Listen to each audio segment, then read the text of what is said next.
Subscribe our channel eFinance Management and click on the bell icon to get update on new videos. Today we are going to study working capital finance.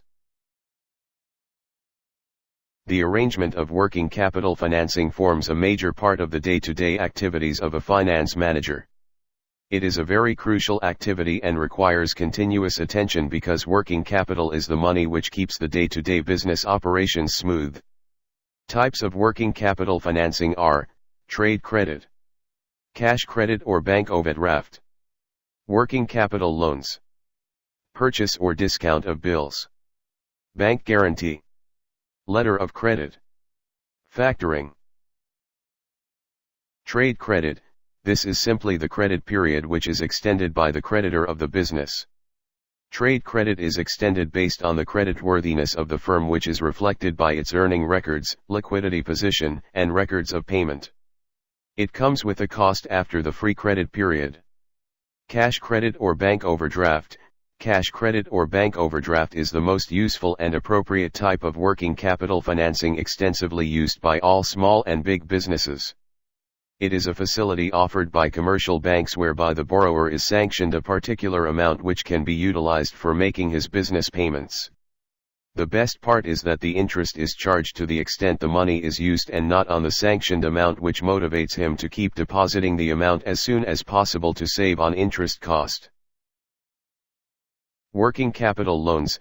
Working capital loans are as good as term loan for a short period. These loans may be repaid in installments or a lump sum at the end. The borrower should take such loans for financing permanent working capital needs. The cost of interest would not allow using such loans for temporary working capital. Purchase or discount of bills. For a business, it is another good service provided by commercial banks for working capital financing. Every firm generates bills in the normal course of business while selling goods to debtors. Ultimately, that bill acts as a document to receive payment from the debtor. The seller who requires money will approach the bank with that bill, and bank will apply discount on the total amount of the bill based on the prevailing interest rates and pay the remaining amount to the seller. On the date of maturity of that bill, the bank will approach the debtor and collect the money from him. Bank guarantee. It is primarily known as non-fund-based working capital financing. Bank guarantee is acquired by a buyer or seller to reduce the risk of loss to the opposite party due to non-performance of agreed task, which may be repaying of money or providing of some services, etc. A buyer B1 is buying some products from seller S1. In this case, B1 may acquire bank guarantee from the bank and give it to S1 to save him from the risk of non-payment. Similarly, if S1 may acquire bank guarantee and hand it over to B1 to save him from the risk of getting lower quality goods or late delivery of goods, etc. In essence, a bank guarantee is revoked by the holder only in case of non-performance by the other party. Bank charges some commission for same and may also ask for security. Letter of credit. It is also known as non-fund-based working capital financing. Letter of credit and bank guarantee has a very thin line of difference. Bank guarantee is revoked and the bank makes payment to the holder in case of non-performance of the opposite party, whereas in the case of a letter of credit, the bank will pay the opposite party as soon as the party performs as per agreed terms. So, a buyer would buy a letter of credit and send it to the seller.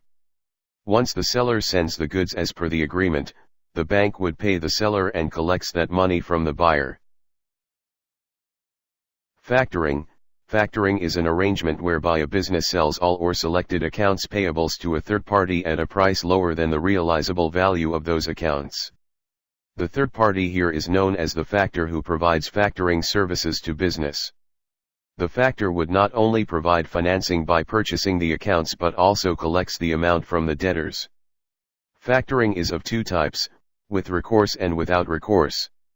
The credit risk of non-payment by the debtor is borne by the business in case of with recourse, and it is borne by the factor in the case of without recourse.